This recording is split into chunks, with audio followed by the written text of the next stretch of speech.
Bora aprender um pouquinho de anatomia? Muito bem, hoje vamos falar de plexo braquial. Plexo braquial, ele é uma estrutura do sistema nervoso periférico, uma parte do sistema nervoso periférico responsável pela inervação motora e sensitiva de todo o membro superior. Muito bem, muito bem, muito bem. Por definição, o plexo braquial, ele é formado por ramos anteriores de segmentos da medula espinal localizados entre C5 e T1. O que isso quer dizer? Quer dizer o seguinte: existe um nervo espinal, um nervo misto. Misto por quê? Porque ele é formado por fibras aferentes. Aferentes quer dizer que chegam em algum lugar, elas vão chegar no sistema nervoso central, levando informações, e por fibras eferentes, que vão sair do sistema nervoso central, levando informações para os músculos, para os efetores. Muito bem. Existem, então, neurônios pseudonipolares, cujos corpos celulares estão localizados no gânglio da raiz dorsal, esse gânglio aqui que antecede a formação do nervo espinal. Esses neurônios eles vão trafegar, vão capturar estímulos na periferia do corpo e levar esses estímulos para o sistema nervoso central. Muito bem, essa é a via aferente, essa é a via de sensibilidade. A via de eferência, a via de resposta, a via motora, vai ter um neurônio, um corpo celular de um neurônio localizado nesse corno anterior da medula espinal, um neurônio multipolar, que vai sair através dessas radículas anteriores, vai constituir aqui, ó, nervo espinal, e vai inervar algum músculo, algum efetor. Certo? Certo. Muito bem. Como eu disse, o plexo braquial, ele é formado por ramos anteriores dos nervos espinais, compreendidos entre C5 a T1. Isso está sujeito a alterações, a variações anatômicas. É um padrão de normalidade, mas tem variações anatômicas e já a gente vai falar sobre isso. Muito bem, esses ramos anteriores seriam esses aqui, ó, do nervo espinal. Nervo espinal, ele manda um ramo anterior e um ramo posterior. Esse ramo posterior, ele vai ser responsável pela inervação da musculatura do dorso e pela pele do dorso. Aqui, ó, esse ramo posterior aqui representado. Ele vai inervar toda a musculatura e a pele do dorso. Funciona nos segmentos do tórax, funciona no segmento cervical, funciona nos segmentos mais inferiores. Muito bem, como eu disse, o plexo braquial ele é proveniente de segmentos da medula espinal localizado entre C5 a T1. Ok. Existem variações anatômicas aqui. Tá vendo isso aqui? Isso aqui é a contribuição de C4, uma variação anatômica possível. Se C4 contribui, eu estou falando de um plexo braquial pré-fixado. Da mesma forma, tá vendo T2? Essa contribuição aqui, ó.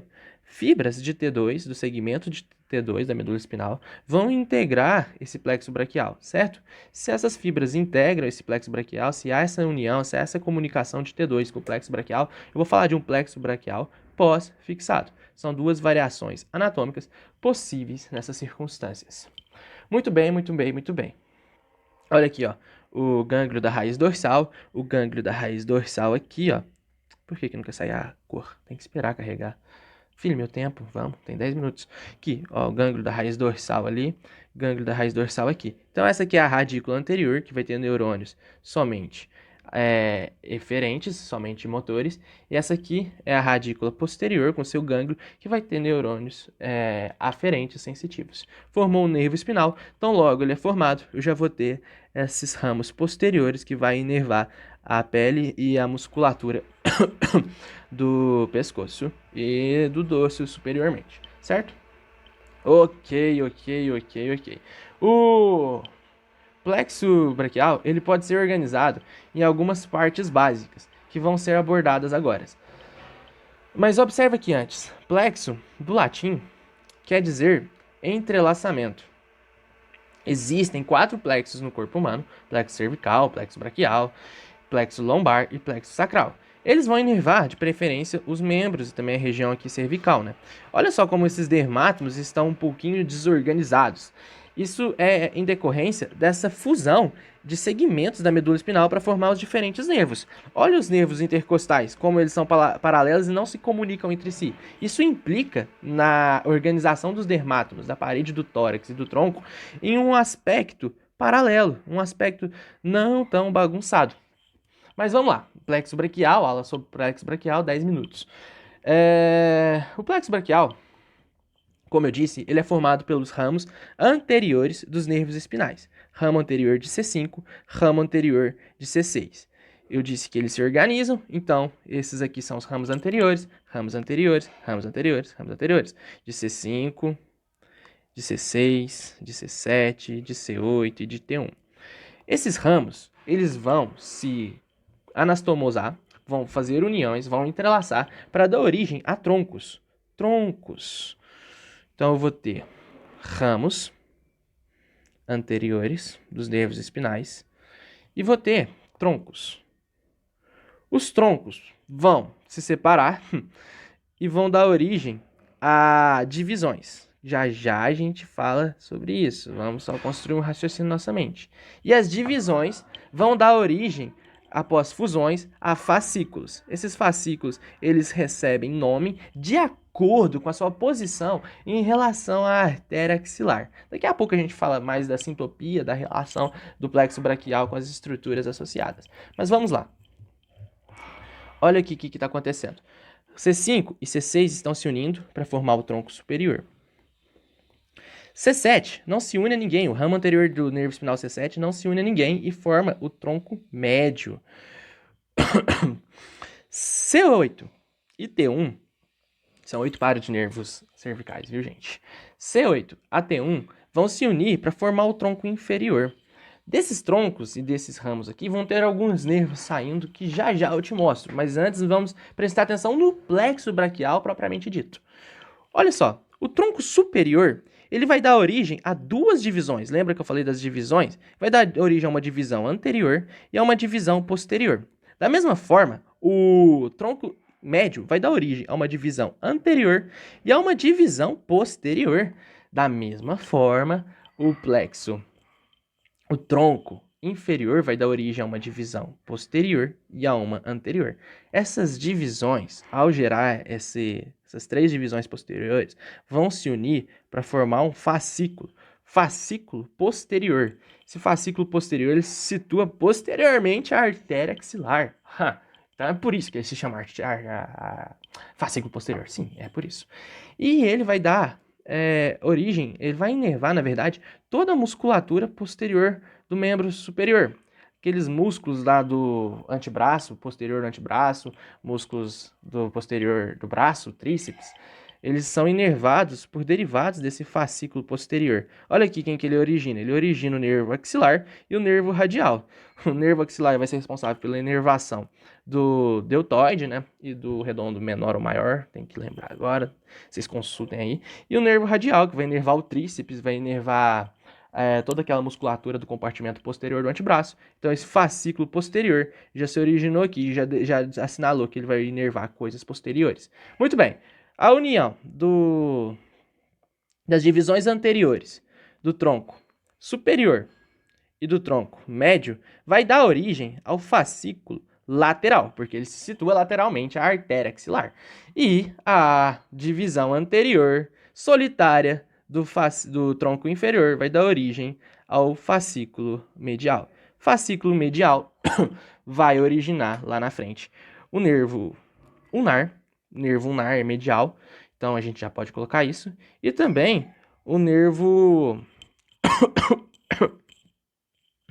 mediano, junto com esse fascículo aqui, ó, o fascículo lateral.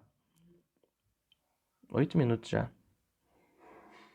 Minutinhos para terminar tudo isso. Vamos falar agora da relação sintópica, da relação do plexo braquial com as estruturas próximas e vizinhas a ele, e também os principais nervos que emergem dessa estrutura do sistema nervoso periférico. Muito bem, clavícula é muito importante para a gente, e também músculos escalenos anterior e médio. Bom, escaleno anterior e médio vão delimitar o hiato dos escalenos, por onde o plexo braquial pode emergir. E a clavícula vai ser um critério de classificação didático dos nervos que emergem desse plexo braquial. Todos os nervos que emergem acima da clavícula são classificados como nervos supraclaviculares. E os nervos que emergem inferiormente à clavícula são classificados como nervos infraclaviculares, como você deve ter imaginado. E eles se subdividem em curtos e longos. Os longos são aqueles principais nervos que atuam no membro superior. Os curtos eles vão ter uma ação uma inervação restrita aqui no dorso, na parte superior do tórax e também na raiz do pescoço. Vamos falar sobre eles agora rapidão. Muito bem, o ramo anterior de C5 vai dar origem a 2 nervos, 3 na verdade. O nervo frênico, que não atua no plexo braquial propriamente dito, mas ele é formado por C3, C4 e C5. Ele é um nervo misto, vai inervar o diafragma e o pericárdio sensitivamente, o diafragma motoramente e sensitivamente. Eu tenho o nervo agora aqui, ó, dorsal escapular, que vai inervar, ele é motor, puramente motor, vai inervar os músculos romboide maior, romboide menor e músculo levantador da escápula. E não só de C5, como C6, C7, vou ter o nervo torácico longo. Ele é muito confundido com o nervo tóraco dorsal. Toma cuidado, você vai ver o tóraco dorsal e as suas diferenças em relação ao torácico longo. O torácico longo ele é responsável pela inervação do músculo serrátil anterior, que se tiver com defeito, vai dar problema de escápula alada. Fica de olho nisso na clínica. Agora aqui, ó, do tronco superior, ó, a clavícula tá passando aqui. Todos esses nervos que eu estou falando são supraclaviculares. Clavícula tá passando aqui, certo? Esse aqui é o tronco superior. Do tronco superior eu vou ter origem do nervo motor para o subclávio, o nervo subclávico. E também desse nervo que vai inervar alguns músculos do manguito rotador, nervo supraescapular.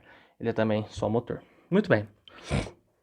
Agora descendo um pouquinho, infraclavicular, vamos dar uma olhadinha nos nervos curtos, os ramos curtos dos nervos infraclaviculares. Os ramos curtos seriam esses aqui, ó. Aqui, ó. Esse aqui, mediano aqui, ó, médio em relação ao fascículo posterior, é o nervo torácico longo. Ó, desculpa, nervo tóraco dorsal, que é muito confundido com o torácico longo. O tóraco dorsal, ele vai inervar o músculo latíssimo do dorso. E ele é confundido com o torácico longo por causa da sua proximidade. Mas não se esqueça, o tóraco dorsal inerva o latíssimo do dorso e o torácico longo vai inervar o músculo serrátil anterior. É um ponto de confusão nos alunos e já foi meu ponto de confusão. Muito bem, outros músculos. Esses aqui, ó, subescapular superior e inferior. Eles vão inervar os músculos subescapulares, o músculo subescapular e o músculo redondo maior. O músculo redondo maior, ele não integra o manguito rotador. Portanto, quando eu estava falando lá do nervo radial, ó, do nervo axilar, me perdoa, o nervo axilar que vai inervar o deltoide e o redondo menor. O redondo menor é o músculo do manguito rotador. Outros nervos aqui, ó, infraclaviculares. Esses aqui são puramente motores, esses que eu acabei de abordar. Outro puramente motor é esse aqui, nervo lateral, nervo peitoral lateral, nervo peitoral medial, que tem uma alça comunicando os dois. Esse é bem característico, vai inervar os músculos peitorais, maior e menor.